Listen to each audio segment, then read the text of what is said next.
जोड़ेंगे, सरकारी योजनाओं से जोड़ेंगे, उनको एक अवसर देंगे, अवसर दे करके अपने बराबरी में लाएंगे, उसी को हम लोग समानता बोलते हैं।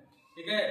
अब जैसे हम लोग सरकारी योजनाओं का लाभ ले रहे हैं और वो लोग को कुछ जानकारी ही नहीं है कि सरकारी योजनाएं क्या होती है, शिक्षा क्या होता है, वो समाज से कटे हुए हैं।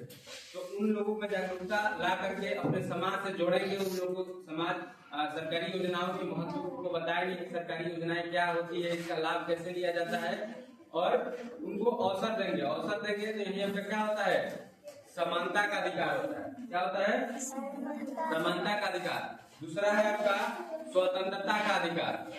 तो स्वतंत्रता का अधिकार, हम लोग जिस देश में रहते हैं वहां पर आप स्वतंत्र हैं, हर तरह से स्वतंत्र हैं, आप विचार में स्वतंत्र हैं, आप किसी भी धर्म को मानने के लिए स्वतंत्र हैं, आप किसी भी कार्य को करने के लिए स्वतंत्र हैं जो धर्म युक्त हो। ठीक है। तो ये है आपका स्वतंत्रता का अधिकार। उसके बाद है शोषण के विरुद्ध अधिकार। शोषण के विरुद्ध अधिकार का मतलब हुआ कि आपको अगर कोई शोषित कर रहा है तो आप आवाज उठाएंगे। शोषित करने का मतलब समझ रहे हैं आप लोग?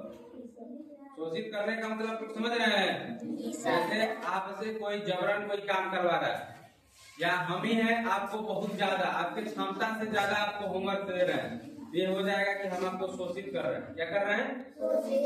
आपकी जितने कैपेसिटी है उतना ही होमवर्क मिलना चाहिए, और उससे बहुत ज्यादा दे रहे हैं, आप चिंतित हो गए हैं कि हमको बहुत ज्यादा होमवर्क मिल रहा है, हम पढ़ने नहीं जाएंगे, तो वहाँ पे आपका शोषित किया जा रहा है। मतलब दुरुपयोग बोल सकते हैं। दो शब्द होता है, सदुपयोग और दुरुपयोग। तो जहाँ पर आपके साथ दुरुपयोग हो तो समझिए कि वहाँ पे क्या हो रहा है, शोषण हो रही है। और जब शोषण होगा तो यह जो है फंडामेंटल राइट है, यानी आपका मौलिक अधिकार है आवाज उठाने का। ठीक है। फिर है अगला धार्मिक स्वतंत्रता का अधिकार।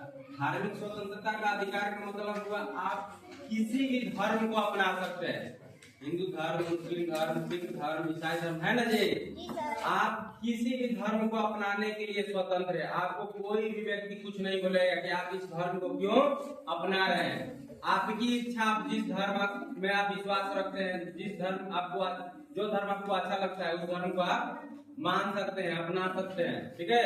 ये हो गया आपका धार्मिक स्वतंत्रता का अधिकार। उसी तरह से संस्कृति और शिक्षा संबंधी अधिकार, यानी संस्कृति का मतलब हुआ जो पहले से चली आ रही परंपरा है, आप उसको फॉलो कीजिए, आप उसको मानिए, उसको मानने से आपको कोई भी रोक नहीं सकता है।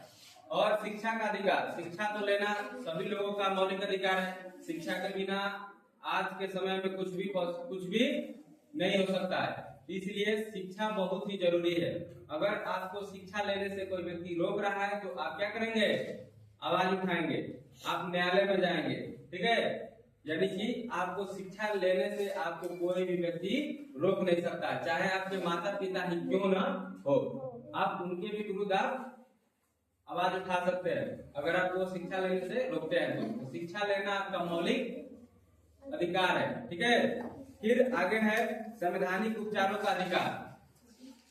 संवैधानिक उपचारों का अधिकार का मतलब हुआ कि आपके साथ कोई भी इन सभी अधिकारों में किसी भी अधिकार का हनन होता है तो आप कहाँ जाएंगे, न्यायालय जाएंगे। कहाँ जाएंगे? न्यायालय जाएंगे। तो वहां पर आपको न्याय मिलेगा। ठीक है। समझ में आया? ठीक है। तो यही